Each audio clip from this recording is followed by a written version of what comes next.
We're live. Hey, everybody. Welcome to the Halftime Report here on Bear Football, part of the Ballroom Network. John Buffone alongside Aldo Gandia. The Bears trailing the Giants 14-9 at halftime. Kind of some ebbs and flows, some highlights, some lowlights. Hopefully some adjustments being made in the locker room right now. But Aldo, some of your initial takeaways just from this first half. Well, I'm surprised to see that the Bears' run defense has played as poorly as they have, and it's simply a matter of containing the outside run. I mean, the Bears did come into the game ranked 30th in rushing defense, and that's not a good number by any means. But they weren't this bad in terms of making dummy mistakes. And the two young rookies in the defensive backfield have had some issues with contain, a couple of the linebackers as well. And so that's led to a lot of extra yards, particularly by Daniel Jones, that should have been stopped. And, of course, the tackling. It ebbs and flows with this team, much to our disgust. And so you allow Saquon Barkley to get away. I think this is the play here. This is Barkley on a little screen pass. Nick Morrow just whiffs on him. Not whiffs, but just can't bring him down. And then the way he goes all the way down to the 10, and that led to a touchdown. So from the defense, that's been my biggest concern. And, of course, from the offense, the passing woes continue for this Justin Fields and those Bears receivers and offensive line. They just don't have it going. Yeah, if you look at like you said, the run defense, Barkley already has 90 yards. Daniel Jones has 49 yards. And those bootlegs, there is no contain on the backside whenever he's rolling out. He just has free reign. And even on, I think it was one of his touchdowns, I think you pointed out on Twitter, Aldo, that Jaquan Brisker really pinched in on the line, and it just left a gaping hole on the left side of the field for Daniel Jones to run free. As you see here, just wide open spaces for Daniel Jones to navigate there. And I don't know how I just don't see how they're not getting any more of those backside contains. Yeah, you'll see it here, I think, from the end zone look. That's Kyler Gordon, but it's number 9 who is on the outside of the line at the line of scrimmage. And you see him immediately going in and basically following the blocking, but it appears that his eyes are up. So he should be seeing that this is a fake, but perhaps he didn't see it properly, obviously, or he just guessed, and he's still going in. Well, and it's Daniel Jones with the ball, and he's not the only one. Roquan Smith was to his left, and he's going into the middle of the line to try to stop Barkley. And that's what, a lot of times that's what a superstar running back will do to a team. I'm sure all week long, Alan Williams, the defensive coordinator, was talking Barkley, and the idea that Daniel Jones was going to get out on these rollouts probably wasn't a big topic of discussion. I'm sure it is at halftime, though, because this is ugly, man. Really. Yeah.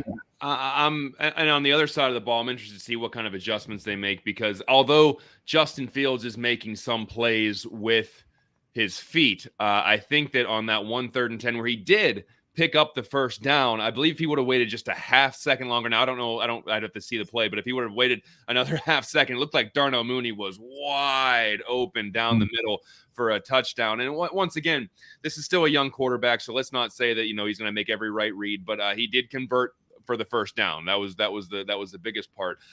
So we'll see what can go right now. Right now, I believe he's 5'11", 117 yards. Darnell Mooney, 2 catches for 74 yards. It's better than nothing. It's better than what we've seen the last couple weeks there.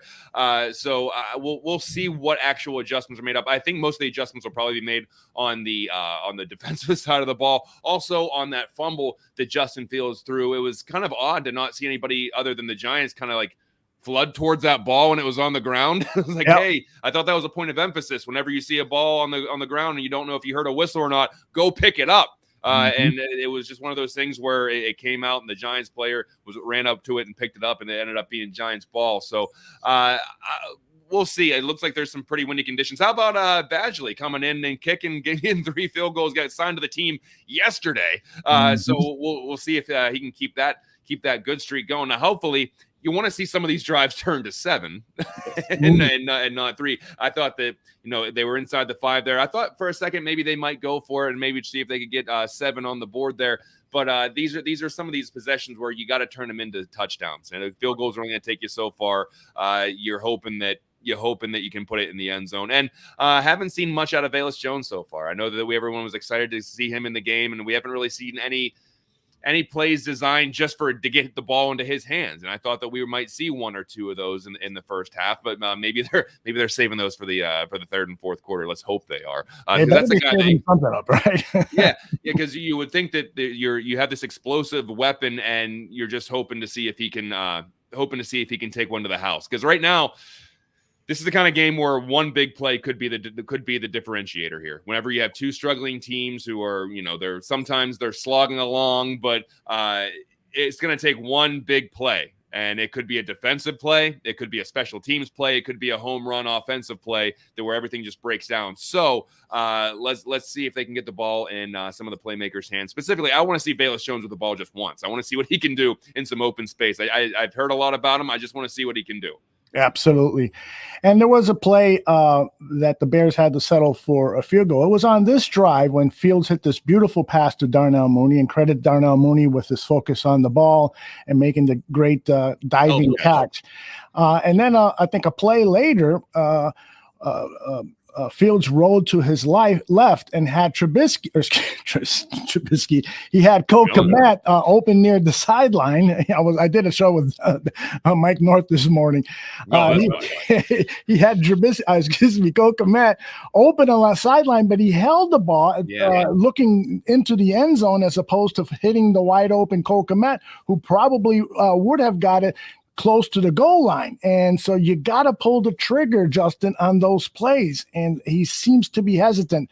I wonder if this coaching staff doesn't preach too much ball security with him, that it has made him not as a gunslinger as we saw him at Ohio State. It could be a coaching thing. That's a question that should be posed to him, not after this game, because he might be upset after this game if this thing continues, but on Wednesday when he's more relaxed. Are the coaches overcoaching you in terms of ball security? Because you have to let the ball rip. And there was a couple of passes in this game where he did.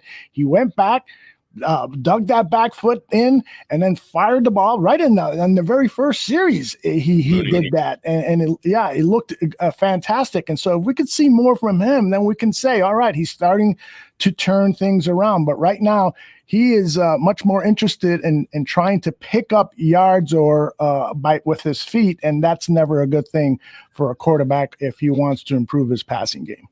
Yeah, and like you said, there were some bright spots there where he let it rip. That I think it was a pass down the middle to Mooney where he just let it rip, and it was a perfect pass right on the money, only where Mooney was going to catch it. And that was a promising play. But then you talk about that Cole Kmet where he was out in the flat. You got to be quick to decide he's open. Get him the ball, let him run, and then he kind of he hesitated a little bit, and there's been talks that he's been hesitant for a couple of throws throughout the first three games. So I'm obviously not in the locker room, so I don't know if they're preaching every day ball security, ball security, ball security. Let's keep it close. Let's scratch out a 10-9 victory kind of thing. If that's the case, I'm sure that it's in the back of your mind. Oh man, if I let this go and we get a turnover, that's the last thing I need to be able to do. So we'll see. I'll be honest.